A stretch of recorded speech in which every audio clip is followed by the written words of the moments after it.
Alors, chers amis, chers consoeurs, chers confrères, nous allons passer maintenant à une table ronde, la table ronde commissaire-priseur nouvelle génération, et j'appelle à me rejoindre ici Madame Amélie de Sèze, commissaire-priseur Maison Encan, Marie Renoir, commissaire-priseur Trianon en Cher, Chloé Collin, commissaire-priseur Saint-Auction, et bien sûr notre modératrice Carole Jézéquel, membre du bureau du CIMEV. Bienvenue.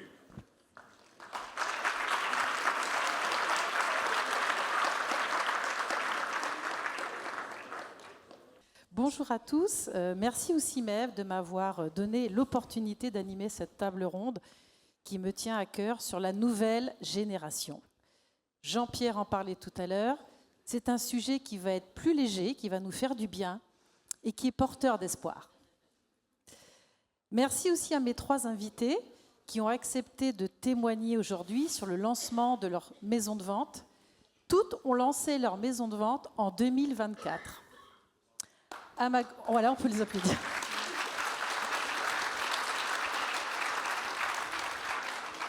Donc, Amélie de Sèze à ma gauche, ensuite Marie Renoir et Chloé Collin. Elles ont accepté d'intervenir devant leur père, elles sont quand même un petit peu impressionnées, et surtout devant autant d'acteurs du marché de l'art qui sont réunis aujourd'hui dans le domaine culturel, dans le domaine de la culture, donc on a dit, également tous nos prestataires. En fait, merci le CIMEV de nous réunir autant d'acteurs en si peu de temps, et cette journée est capitale, je pense, pour nous rencontrer et parler des sujets plus ou moins légers. Donc, merci pour cette convention. Aujourd'hui, on est près de 250, peut-être même plus. Je crois qu'on a battu des records. Je crois Jean-Pierre, Chloé et Marine vont me le confirmer. Et donc, ce qui sous-entend que nous nous rencontrons peu et pas assez souvent, trop peu souvent en tous les cas. Pourquoi cette table ronde ? Tout à l'heure, Jean-Pierre vous a parlé de ce panorama, de cette galaxie du monde des enchères qui s'est métamorphosée, depuis notamment la pandémie. Du point de vue démographique, je le rappelle parce que c'est quand même des beaux chiffres, 508 maisons de vente, 780, tout à l'heure il a arrondi Jean-Pierre, 780 commissaires-priseurs, et en fait, chaque semaine, j'ai l'impression qu'il y a d'autres maisons de vente qui se créent. Il y a eu 38 créations de maisons de vente en 2023. C'était quand même une grande première. Et ensuite, environ une vingtaine en 2024. Du point de vue également structurel et économique, on constate quand même, malgré tout, que 20% des maisons de vente concentrent 75% du montant total des adjudications. Il y a donc une disparité de grosses structures d'un côté, de nombreuses maisons de vente intermédiaires et aussi de microstructures dont on va parler aujourd'hui justement, ces microstructures qui révèlent en quelque sorte une certaine atomisation du marché. Nous avons choisi d'en parler aujourd'hui parce qu'ils n'ont pas souvent la parole, enfin ces jeunes maisons de vente n'ont pas souvent la parole, et je trouve que c'est bien que le CIMEV en parle aujourd'hui et instaure cette première table ronde. Il y a beaucoup de raisons à ces créations. Il y a déjà près de 10 ans, la loi Macron a permis, la loi croissance, donc à des nouveaux offices de se créer et ont été adossés d'autres maisons de vente. Donc ça a assuré un maillage territorial capital. Ensuite, il y a eu une facilitation d'installation. C'est vrai qu'aujourd'hui, vous montez un dossier rapidement, ce qui est très bien auprès du Conseil des maisons de vente. La digitalisation a permis aussi à des petites structures d'être viables. Donc, par toutes ces plateformes, ces ventes online, ces ventes digitales, ces plateformes qui peuvent éviter l'isolement de certaines maisons. Ensuite, je tiens à rappeler quand même la vraie conquête aussi du CIMEV ces derniers temps, qui est la loi du 22 février 2022, la loi de modernisation du marché de l'art, et qui a permis que les inventaires fiscaux dits judiciaires au préalable, qui était le monopole des commissaires judiciaires, eh bien, soit possible par des commissaires-priseurs avec le titre de commissaire-priseur. Ça permet en effet à des jeunes maisons de vente, vous allez les entendre, eh bien, de réaliser ces inventaires qui sont quand même la source, ou du moins une des sources principale d'approvisionnement de nos objets d'art. Évidemment, il y a le coût départ qui peut être important pour quelqu'un qui n'a pas forcément ou de prêt facilement. Et aussi ce besoin de liberté, ça elles vont l'exprimer certainement, ce besoin de liberté et d'exprimer une autre façon de voir le métier avec à leur échelle et à leur manière. Donc, pour résumer, vous avez encore une salle des ventes, elles ont un bureau. Vous avez des réserves lourdes à gérer, elles externalisent. Vous avez des salariés à gérer, elles n'en ont pas toujours. Et vous avez des logiciels un peu complexes, professionnels, elles en ont de nouveaux à vous proposer, plus agiles. Voilà, enfin, beaucoup de différences, vous allez le voir. Et les réseaux également que nous avons traditionnels, eh bien, elles vont vous en proposer d'autres, elles en découvrent d'autres, elles en cherchent d'autres. Voilà, et surtout aussi, sans ce judiciaire, qui nous fait souvent hésiter à se dire, est-ce que, si je n'avais pas le judiciaire, est-ce que ça serait viable, l'activité de ma maison de vente? Elles vont vous dire probablement que oui. Donc nous avons choisi de vous présenter 3 profils qui ne résument pas évidemment totalement la nouvelle génération, mais qui vous donneront un aperçu des nouveaux modèles et des ressources de certaines d'entre elles, qui ont choisi surtout l'entrepreneuriat, parce qu'il ne faut pas oublier, dans la nouvelle génération, il y a les commissaires-priseurs salariés. Mais aujourd'hui, on a choisi de parler de celles qui osent entreprendre et faire face à tous les défis dont on vous a parlé tout à l'heure et les prochains de cet après-midi.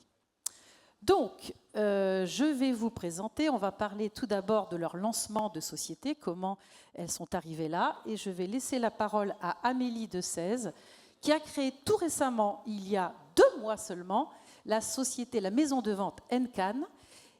Elle a commencé à 11 ans à assister à sa première vente aux enchères publiques judiciaires agricoles en Bretagne. Et elle m'a dit, lors de cette interview, que le métier a été pensé pour être libéral. Je vous laisse la parole, Amélie de Sèze. Merci Carole, c'est très impressionnant d'être devant vous. Surtout que parler de ma société, c'est avant tout parler de moi, puisque dans cette nouvelle aventure, je suis à la fois le gérant, le commissaire-priseur qui tient le marteau, la secrétaire et le manutentionnaire.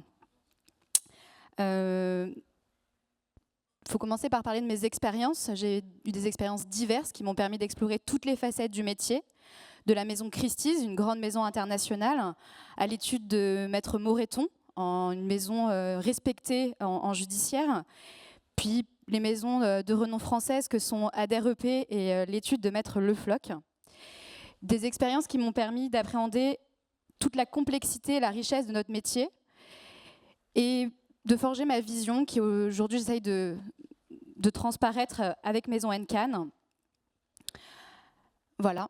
C'est ces expériences qui m'ont aussi rappelé mon objectif principal, devenir commissaire-priseur avec ma propre maison de vente, puisque j'ai toujours considéré que commissaire-priseur est une profession libérale qui s'exerçait au sein de sa propre entreprise pour pouvoir mener à bien ses idées, et que le statut de commissaire salarié était un tremplin vers le métier complet de commissaire-priseur.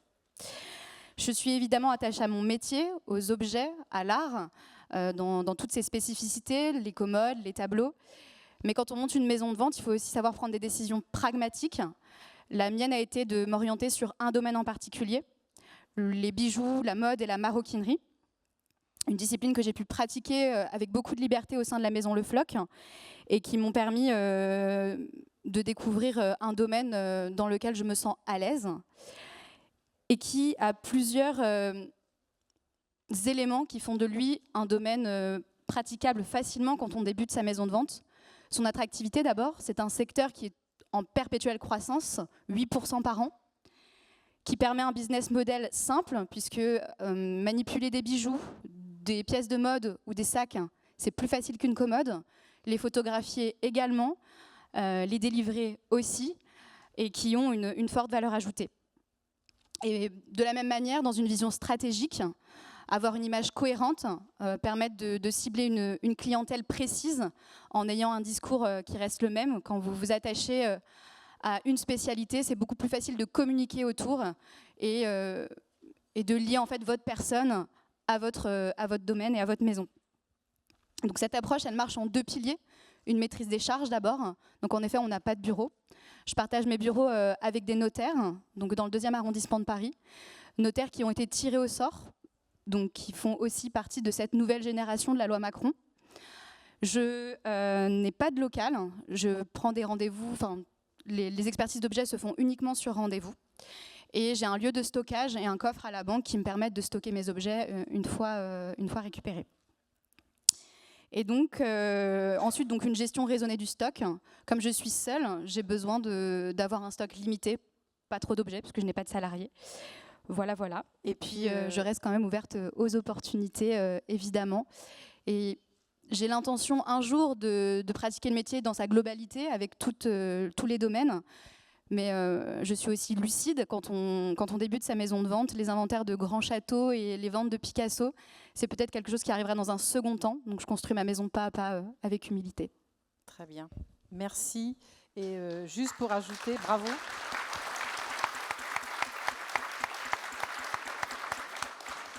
Alors, passons la parole à Marie Renoir, qui est installée avec Trianon en Cher à Jouy-en-Josas, qui nous rappelle des bons souvenirs avec Oberkampf, qui a créé la toile de Jouy là-bas, et dont la devise était droiture et vigilance. Alors, est-ce que c'est le cas pour votre maison de vente? On essaie de faire droiture et vigilance. Ça, c'est la devise de Jouy-en-Josas. Donc, je suis installée à Jouy-en-Josas, dans la vallée de la Bièvre, à proximité de Paris, avec une nouvelle maison de vente qui est ouverte depuis janvier 2024. Ça se passe plutôt bien. C'était un vrai saut dans le vide. Mais heureusement, on a été accompagné par plein d'acteurs du marché qui sont réunis aujourd'hui. Et je voulais remercier le CIMEF de m'avoir invité sur cette table ronde. Alors, j'ai aussi la multicasquette comme Amélie, mais j'ai aussi un format classique. Moi, j'ai quand même un stockage, j'ai quand même des bureaux et de temps à autre, je loue des salles de vente. Je vais faire ma première vente à Paris le 15 décembre. J'en suis assez fière.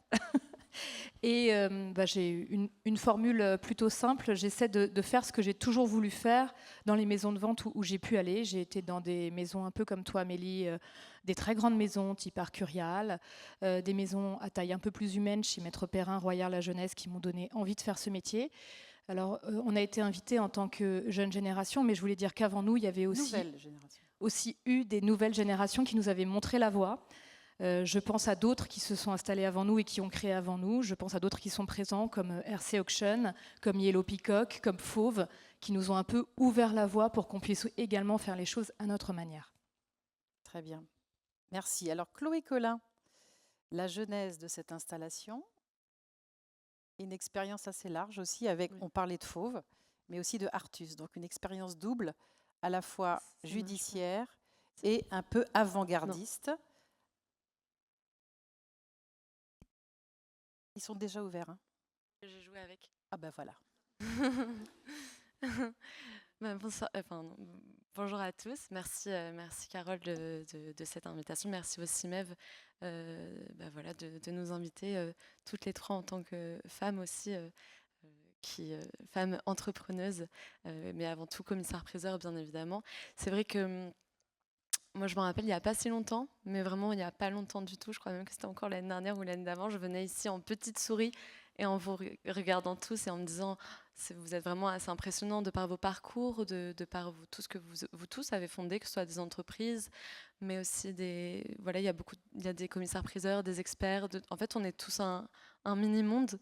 Et c'est vrai que quand je venais ici, je me disais que chaque profession, en fait, si j'étais pas commissaire-priseur, c'était pas une fin en soi, parce que dans tous les cas, il y a tellement de professions, on est tous ensemble, on travaille tous ensemble, les experts, les marchands, même voilà, Tracfin, tout ça, la DAGP, en fait on est vraiment...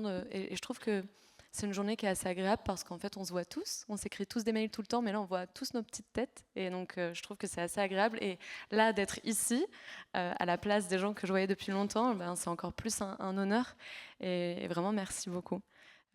Voilà. Et pour revenir à la maison de vente, donc, je suis commissaire-priseur et j'ai créé Saint Auction là, tout récemment. J'ai reçu le cabis il y a 2 mois et j'ai fait la vente aux enchères 3 semaines après avoir reçu le cabis.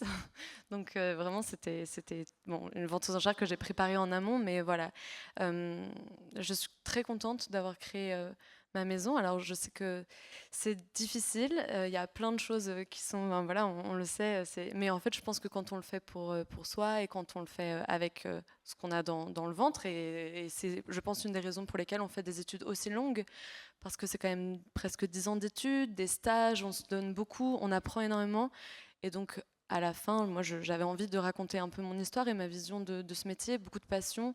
Et donc voilà, je rejoins beaucoup Amélie sur le fait que déjà on se rend compte de tout ce qu'il y a à payer, les frais, enfin on n'est plus là pour jouer. Et donc on se rend compte vraiment de la réalité.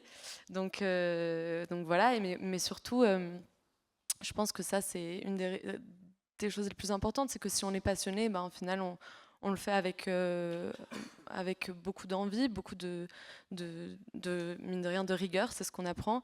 Et on apprend beaucoup de vous aussi. Moi, j'apprends beaucoup de mes anciens stages, j'apprends beaucoup des anciennes maisons dans lesquelles j'ai travaillé. Et c'est ça, et je pense que c'est aussi important qu'on se retrouve aujourd'hui ici, et même j'aimerais qu'on se retrouve plus souvent, parce qu'en fait, il y a beaucoup d'entraide. Enfin, moi, je sais que c'est un plaisir de pouvoir appeler un commissaire-priseur avec qui j'ai travaillé, ou un jeune commissaire-priseur qui vient de s'installer. On a des groupes WhatsApp à en pas finir de « et ça, est-ce que j'envoie à l'expert ?» ou « est-ce que ça, vous pensez qu'il y a des droits de suite dessus ?» Et en fait, on a des propres... on s'aide beaucoup.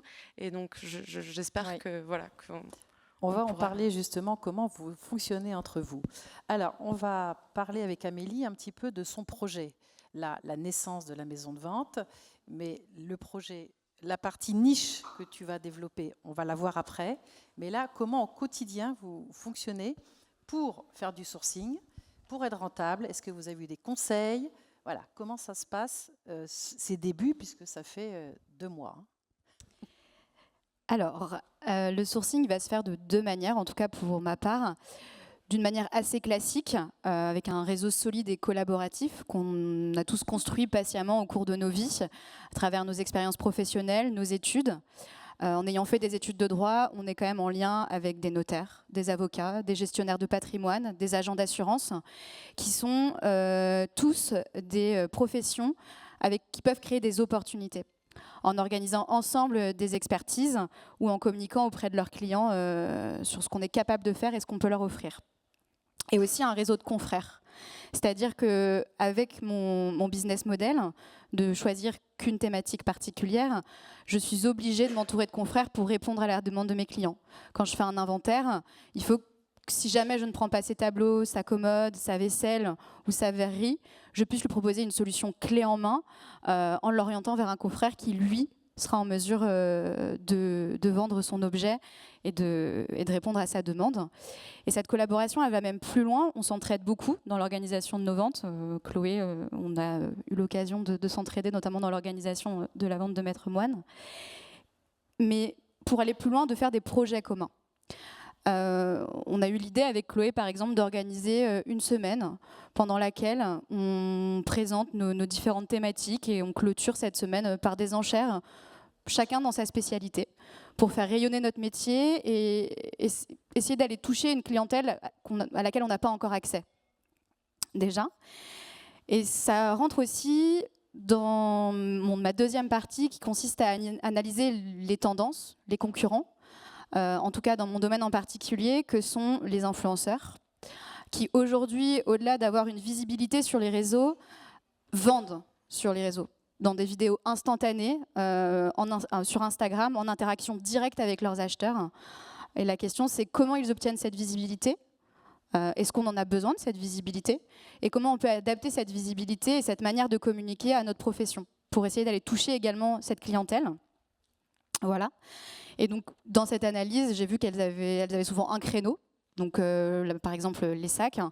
Et c'est vrai que si vous vous attachez à un créneau, c'est beaucoup plus facile de créer du lien avec votre acheteur, votre vendeur, puisque vous parlez le même langage. Alors que si vous lui parlez une fois de commode, une fois d'argenterie et puis après de sac à main, c'est beaucoup plus compliqué. Du coup, ça permet d'avoir une communication efficace, ciblée. Et c'est ce qui est intéressant, je pense, en tout cas quand on commence, pour ne pas s'éparpiller et avoir une prospection efficace. Oui, donc pour résumer, en fait, il y a un vrai travail d'analyse, de veille, de compréhension d'un marché spécifique et ensuite tout un travail à faire de ciselure sur finalement ce domaine. Alors que nous sommes souvent des généralistes, nous jonglons entre plusieurs domaines. on peut s'éparpiller, on manque de réflexion, et je constate dans cette jeune génération, en fait, cette volonté déjà d'avoir un vrai projet assez précis. Alors même si c'est un lancement et que c'est une tentative, au moins vous cherchez et vous allez approfondir un domaine. C'est intéressant. Qu'en est-il pour toi, Marie ? Alors, c'est vrai que toi, tu as cherché à te différencier déjà depuis un certain temps dans la partie communication. Et cette communication est plutôt une médiatisation à travers une émission qui ne fait pas toujours, qui ne met pas toujours tout le monde d'accord, qui est Affaires conclues. Affaires conclues, donc il y a ces détracteurs. Tu vas nous en parler. Qu'est-ce qu'elle t'a apporté? Qu'est-ce qu'elle apporte aussi à la vision que le public a de notre métier? Je te laisse la parole. Alors c'est vrai que je participe à l'émission Affaires conclues, pas depuis ses débuts, mais depuis 1 an après son lancement. Je me souviens encore d'une conférence où Jean-Pierre Ozna avait ouvert la conférence en décriant l'émission largement. Mais il s'est rattrapé 2 ans après parce qu'il a félicité Jérôme Duvillard pour cette émission. Et je crois qu'en fait, il a compris tout l'intérêt de l'émission. Alors l'émission, ça amène tout simplement des particuliers qui ne sont pas nos clients à la base et qui ne sont pas des aficionados des maisons de vente aux enchères à regarder ce qu'ils ont chez eux. Pourquoi c'est important? C'est important parce que ce sont nos vendeurs en premier lieu. Donc, ils vont être amenés à faire exactement ce qu'on fait dans l'émission, retourner une assiette, regarder une commode, lire la signature sur un tableau, chose qu'ils ne faisaient vraiment pas il y a 10 ans. Je pense réellement que l'émission a ramené un public français vers l'objet. Et de surcroît, ça intéresse les gens parce qu'ils se rendent compte que finalement, tout n'est pas de l'ordre de ce qu'on peut voir comme le dinosaure vendu récemment à 6 millions ou que des résultats d'enchères mirobolants qu'on aimerait tous savoir mais qui ne sont pas la réalité du marché comme l'a justement rappelé Jean-Pierre, mais qu'on peut tout à fait s'acheter une très jolie commode design des années 70 moins chère que c'est chez Ikea. Et je crois que la force de cette émission-là, c'est que ça ramène les gens vers l'objet, tant par le côté vente que par le côté achat. Et que toi, ça t'a amené une clientèle aussi. Moi, sincèrement, sans cette émission, je ne sais pas si j'aurais eu je ne peux pas dire le cran, mais ça m'a donné confiance en moi, ça m'a permis d'être plus à l'aise sur plein de plans. Et surtout, ça m'apporte une réelle clientèle. En fait, l'étape délicate, j'ai vraiment le avant-après, l'étape délicate où vous aviez... mais il n'y a pas que moi qui ai connu ça, je pense notamment Emmanuel et Elsa, ils ont aussi connu des bonnes médiatisations. Je pense que vraiment, on passe cette étape de devoir convaincre le client de nous faire confiance, particulièrement quand on est jeune, particulièrement quand on est une nouvelle maison de vente, et malheureusement encore à l'heure actuelle, particulièrement quand on est une femme. Très bien. Chloé. Alors Chloé, toi, c'est autre chose encore, une autre façon de voir les choses, c'est une communication sur les réseaux sociaux, c'est beaucoup de vidéos, beaucoup de tutos, beaucoup de pédagogie, et elle va vous expliquer comment elle fait la promotion, non pas que d'elle, ce n'est pas une influenceuse, c'est quelqu'un qui parle beaucoup de son métier et pour le bénéfice de toute notre profession. Je ne sais pas si vous avez regardé... Ces tutos didactiques, elle a fait énormément de vidéos explicatives sur le métier et elle va nous en parler. Pour résumer, tout est venu de la Saint-Glinglin. Si vous ne connaissez pas son compte Instagram, il représente un buste avec 2 œufs sur le plat. Petite pointe d'humour, c'est bien d'avoir de l'humour. Ça fait partie de notre métier aussi. Je te laisse la parole, Chloé. Merci, Carole.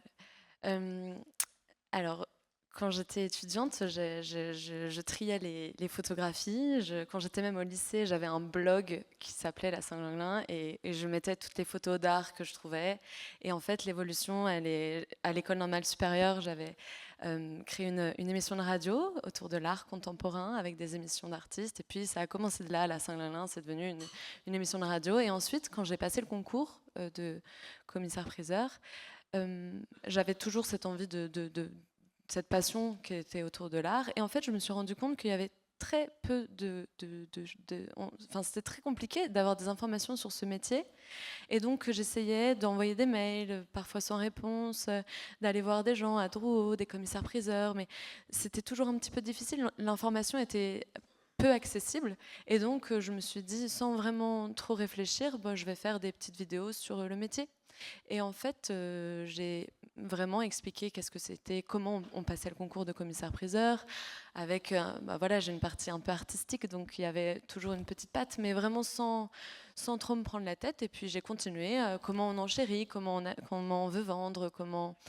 Et donc ça a continué sur ces vidéos-là. Et en fait, je me suis rendu compte que j'ai reçu énormément de messages, de mails, de jeunes étudiants, de lycéens, qui me parlaient du métier et qui découvraient aussi, des parents, d'élèves. J'ai reçu vraiment plein de messages des gens en fait, qui, sur TikTok ou sur Instagram, en fait, découvrent ce métier, ou alors au moins le voient d'un prisme un peu plus contemporain, au moins des années 2024. Qu'est-ce que c'est qu'être commissaire? Non, mais c'est vrai, qu'est-ce que c'est que de voir un jeune commissaire-priseur?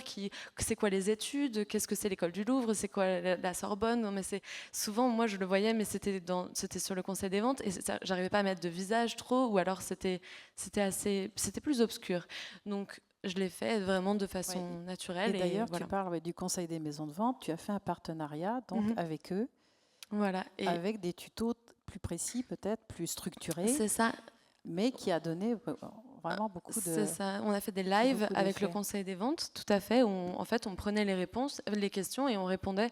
Et je pense aussi que quand j'étais étudiante, j'aurais aimé avoir des commissaires-priseurs qui répondent comme ça, parce qu'on a tellement de questions, c'est tellement des longues études, que je pense que c'est agréable en fait, ça avait vraiment, je pense, une envie de transmettre, de transmission, de partager et de faire découvrir cette profession qui est magique, qui est incroyable.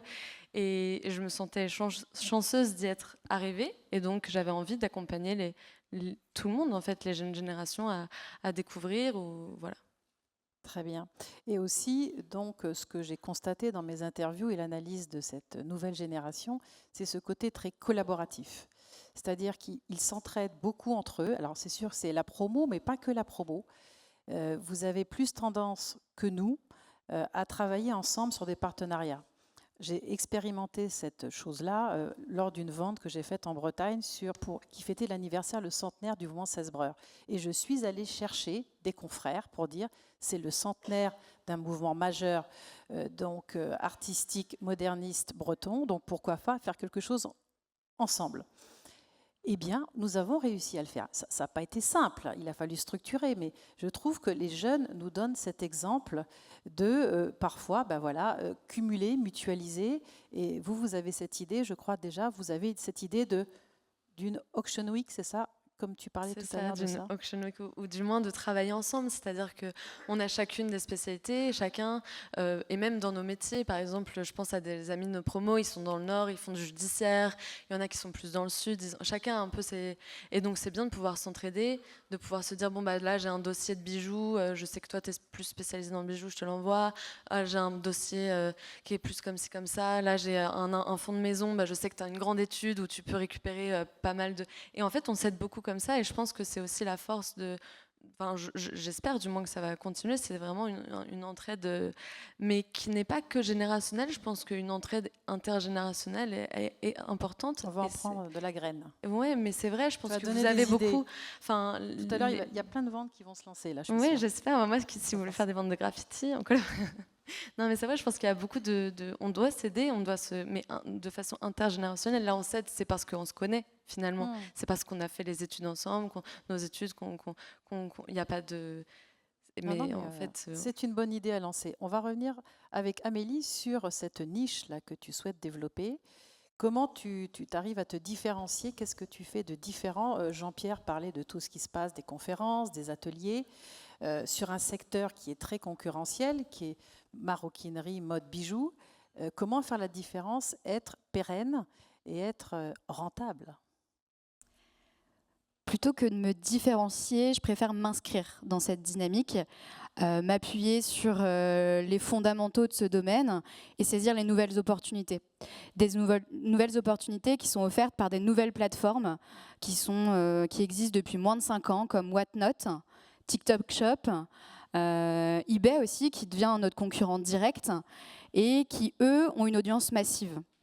Ils vont réunir des clients qui préfèrent acheter à quelqu'un qui n'a pas de formation spécifique, qui est sur son canapé, chez lui, plutôt que de passer par des plateformes comme Draw, Interenchères.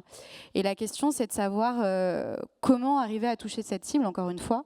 Est-ce qu'on doit travailler avec cette nouvelle plateforme qui, en l'occurrence, ne respecte pas encore la réglementation des enchères imposée par le Conseil des maisons de vente, puisqu'il n'y a pas de commissaire-priseur dans ces ventes. Et pourtant, il parle de vente aux enchères. Vous enchérissez en cliquant. Vous pouvez interagir avec la personne qui vend en envoyant des messages en direct. Et le vendeur, donc l'intermédiaire, vous répond. Donc, c'est la vente aux enchères telle qu'on la connaît, mais dans l'ère du digital, avec des personnes qui peuvent être monsieur tout le monde. Donc ça, le secteur du luxe, encore une fois, c'est un secteur qui reste un secteur croissant. C'est 16 milliards d'euros en Europe. Et pour moi, les ventes aux enchères, elles sont encore sous-exploitées sur ce secteur. Dans la mesure où, encore une fois, pour toute cette nouvelle génération qui achète sur les nouvelles plateformes, on n'est pas prioritaire.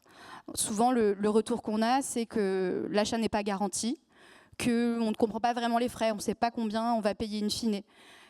Et ça freine les nouveaux acheteurs, cette génération 30-35 ans qui ne connaît pas les enchères et qui va acheter sur Instagram. Et la question, c'est comment communiquer aussi autour de notre profession pour qu'elle soit plus lisible. Et ça, c'est un travail qu'on doit faire tous ensemble, je pense. Tout à fait d'accord. Donc, qu'en penses-tu, Marie? Je suis Dans ton assez... fonctionnement quotidien, toi, tu es quand même la plus entrepreneuse dans l'immédiat, puisque tu as classiquement une salle des ventes, une salariée, un modèle un peu plus classique pour débuter. Mais je t'écoute. J'ai un modèle un petit peu plus classique, mais je m'inscris aussi dans ce que dit Amélie. C'est-à-dire que je pense qu'on est entré dans une ère où, malheureusement ou heureusement, je ne sais pas ce qu'il faut en penser, mais c'est un fait, on vend des images. Quand on fait des ventes aux enchères, on ne vend pas des objets, on vend l'objet de notre photographe, en fait. On vend l'objet à travers l'objectif de notre photographe. Et combien d'entre vous ont eu des clients qui sont arrivés en vous disant « Oh là là, mais c'est bien plus beau que la photo » ou au contraire « Oh là là, c'est un peu moins bien que la photo ». On leur vend des photos. À mon grand regret, les salles sont de moins en moins pleines. Jean-Pierre en faisait état. On vend des photos, on vend des images. On est dans une société d'images et ça, des sites comme Vinted, eBay l'ont bien compris. Et nous, il faut vraiment qu'on prenne ce tournant-là. Et je pense qu'en proposant des ventes aux enchères avec des photos soignées, c'est vraiment la base. Si on veut essayer de faire augmenter le panier moyen et de passer de 50 € d'objets de panier moyen, ce qui est une réalité, à peu près 100, 150, et ce qui est un peu mon objectif d'ici à 2-3 ans. Je crois que tu allais dire 150 000. Oh, oui, j'aimerais bien aussi. Il faut vraiment tendre vers ça, vers une digitalisation, vers, je pense que Jean-Pierre l'a dit encore, ChatGPT, tout le monde a peur, l'intelligence artificielle, qu'est-ce qu'on en fait, comment on l'utilise. Tu l'utilises justement alors qu'est-ce que tu fais avec l'IA actuellement? Pour moi, l'IA, c'est comme la calculatrice. C'est-à-dire que soit vous faites vos comptes à la main, soit vous faites vos comptes avec une calculatrice. Après, il faut savoir ce que vous rentrez dans la calculatrice pour faire les bons comptes, sinon ça ne marche pas. L'IA, c'est pareil.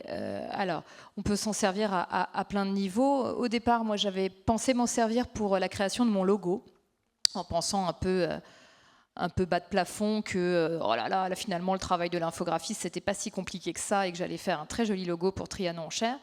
Erreur totale, ça n'a pas remplacé l'être humain complètement. Mais en revanche, il existe des solutions avec l'IA. Et quand on n'est pas forcément hyper à l'aise avec les réseaux sociaux, on peut demander à l'IA en lui donnant les bonnes informations, en la renseignant sur un maximum de choses, en mettant les bons prompts.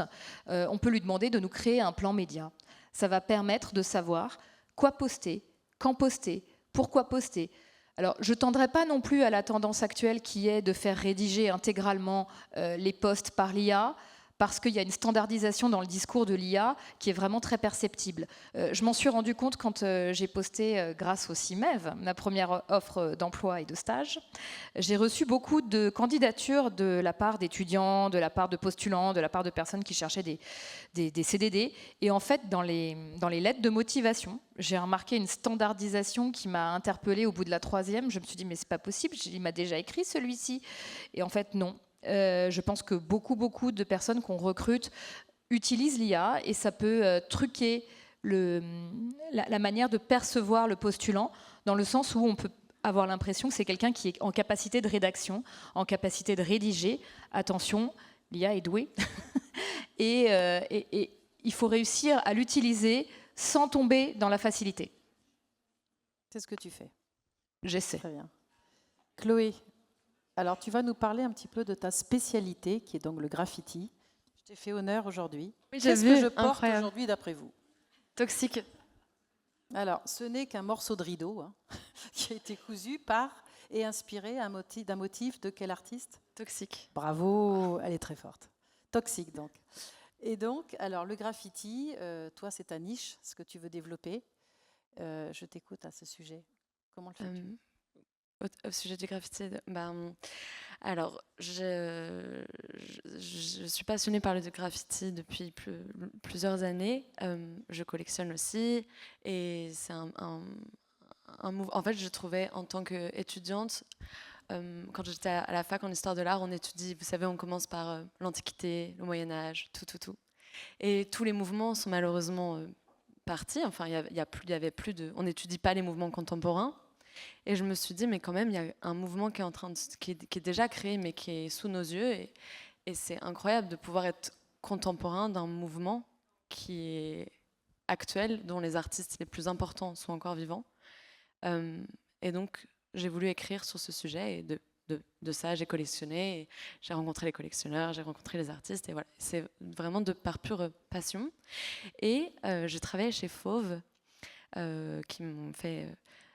honneur de taper ma première vente et donc j'ai travaillé pendant 3 ans là-bas et ils m'ont proposé de faire ma première vente de graffiti, première vente d'art urbain que j'ai organisée de A à Z et ça a fait un très beau chiffre, ça fait plus de 230 000 € pour une vente entièrement dédiée à du graffiti et ensuite on en a refait une 5 mois après qui a fait plus de 150 000 ou 160 000 € et donc on s'est rendu compte que c'était vraiment un marché qui est assez en expansion et qui marche bien et il y a beaucoup de collectionneurs et donc j'ai vraiment continué et c'est là où je suis allée chez Pierre Berger et donc j'ai créé le département graffiti et au final je ne suis pas restée longtemps puisque j'ai créé Saint Auction pas très longtemps après. Donc voilà. Et oui, alors je vais pas faire que ça. Le graffiti, c'est pas du tout. Mon but n'est pas de faire que des ventes de graffiti, mais c'est vrai que ça me fait plaisir de pouvoir soutenir un mouvement. Je pense que c'est vraiment ça. C'est soutenir un mouvement, soutenir un art que je porte et que je trouve qui est assez fascinant de par toutes ses facettes. Et donc c'est assez difficile aussi puisque c'est un art qui est pas non plus qui est pas fini, qui est encore les artistes pour certains sont encore tous beaucoup sont vivants.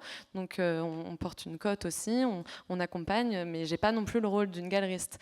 On reste quand même du second marché. Donc c'est finalement des collections qui sont assez fraîches puisque c'est des gens qui ont collectionné le graffiti il y a quoi. Pour les plus grandes collections, c'était il y a 20 ans maximum, ou 30 ans, mais c'est vraiment là des grands collectionneurs. Donc c'est très intéressant de pouvoir, en tant que commissaire-priseur, accompagner à la fois un mouvement sur le second marché, mais je ne suis pas la première. Il y avait déjà des commissaires-priseurs comme Maître Oliveux chez Art Curial qui avait fait des très très belles ventes, Maître Digard qui avait fait des très belles ventes d'art urbain aussi, et puis voilà, Maître Cornet de Saint-Cyr aussi. Enfin voilà, moi je suis dans la continuité de mes confrères auxquels je porte beaucoup de respect et qui font déjà des très belles choses. Donc, mais c'est quand même très audacieux de le faire à ton âge et maintenant et de démarrer là-dessus. Alors, ça ouais. très... je sais pas si je vais faire que ça, mais c'est sûr que oui, là la première vente de Saint Auction était une vente notamment beaucoup d'art urbain et de graffiti puisque c'était l'avocat c'était un avocat qui défendait beaucoup de graffeurs et c'est vrai qu'on voit qu'il y a des collectionneurs sur ce Et là l'originalité c'est que tu as loué une salle. Oui, donc tout dans à un fait. lieu un petit peu alors, différent. Exactement. Là, donc la première vente avait lieu il y a 3 semaines et j'ai très envie de faire des ventes à Drouot. Vraiment, je trouve que Drouot c'est incroyable. Ça fait partie de la magie de notre métier et j'ai très envie d'en faire. Mais pour la première, j'avais envie de faire ça dans un lieu un peu différent. Donc j'ai fait ça au Philantrolab à Paris, une ancienne bûcherie de la Renaissance, un très très joli lieu. Et voilà parce que je trouve qu'il y a quand même un côté un peu événementiel dans notre métier. On fait un métier qui il faut le faire vivre. Donc, de par son exposition, de par un lieu, qu'est-ce qu'on va raconter, qui est-ce qu'on va inviter. Là, moi, le collectionneur, j'avais envie qu'il nous raconte sa collection. C'est ça aussi, de faire vivre les objets. Et puis, vu qu'on les vend, on a envie je pense, vu qu'on transmet les histoires et qu'on transmet les prochaines, comme si les objets avaient des petites âmes quelque part, on est aussi à un moment important de l'histoire de l'objet où on doit les mettre en valeur et faire tout un show quelque part. Constaté sur ton catalogue, c'est que tu avais fait des questions-réponses avec le collectionneur. J'ai trouvé ça une assez interview. original de faire une interview et lui poser la question sur tout l'historique de la collection. C'est ça, mais même les petites grand-mères qui nous confient leurs bagues, elles ont des histoires incroyables. Et parfois, je me dis ça justement. Je me dis que chaque objet a vraiment son collectionneur, son histoire. Très bien, merci. Alors, est-ce que la salle a des questions à ces jeunes installés ? On va vous passer le micro.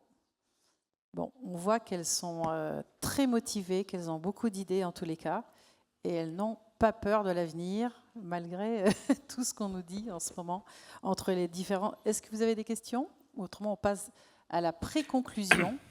Ils sont complètement sous le charme, en fait, c'est ça. Ils sont complètement. Petite conclusion, Carole ? Oui, très bien. Donc, comme vous l'avez constaté, cette nouvelle génération a une grande vitalité, beaucoup de dynamisme, beaucoup d'idées. Elle a, je trouve, aussi la façon de faire, c'est de faire rayonner notre métier différemment. On fait, nous aussi, beaucoup, mais elle, c'est une autre façon de faire, à leur échelle, à leur façon, et développer donc cela vers une nouvelle clientèle, peut-être plus jeune. Ce que j'ai aimé aussi, ce que je retiens, c'est cette collaboration qui est actuellement entre leur génération, mais qui devrait être le cas également pour ce côté intergénérationnel et interprofessionnel aussi avec différentes professions. Donc je trouve que ça nous donne quelque chose de nouveau dans cette démarche. Donc les défis sont nombreux. J'aimerais savoir ce que le CIMEV peut faire pour vous, ce que vous attendez du CIMEV aujourd'hui. Rapidement, en un mot, avant de conclure. Peut-être de faire quelque chose justement avec les jeunes générations, avec les études nouvellement créées. Peut-être une section jeune ou une partie pour répondre à nos... Non, excusez-moi, je ne veux pas stigmatiser personne. Non, mais... En fait, nous, on a des questions qui sont des questions que vous posez plus, en fait, tout simplement. Quel outil informatique on va utiliser ? Moi, si j'aurais pas pu me lancer, ça aussi, je vous l'ai pas dit, mais si j'avais pas eu un super outil informatique qui est présent aujourd'hui, qui s'appelle Exev. Exev, ça me fait gagner des journées entières de travail. Et ça peut vous faire gagner des journées entières de travail ou à vos collaborateurs et à vos collaboratrices. Et finalement, on a des questions qu'on se pose en tant que jeunes. Je pense que c'est ce que tu disais, Chloé, à travers le groupe WhatsApp que vous avez d'échange. Et parfois, il peut y avoir aussi des gens plus isolés ou avec un décalage d'âge, parce que moi j'ai 39 ans, les filles elles sont plus jeunes. Mais, on ne devait pas le dire. Tu peux. Et finalement, on aurait besoin de ces questions-là et on ne veut pas embêter non plus toute la profession avec ces questions-là, des points, des bullet points sur des trucs hyper importants pour nous, les assurances, Tracfin, comment on fait, pourquoi on le fait. Voilà, moi je pense qu'on a besoin de cette aide-là de la part du CIMEV en version jeune. Bon, Chloé et Amélie, vous adhérez ?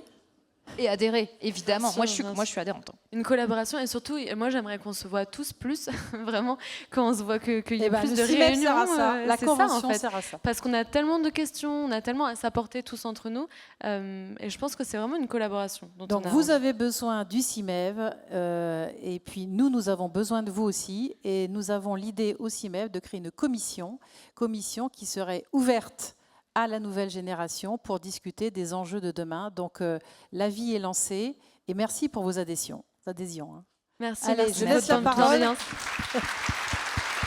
Merci beaucoup. Bravo, bravo. Bravo, chère consoeur.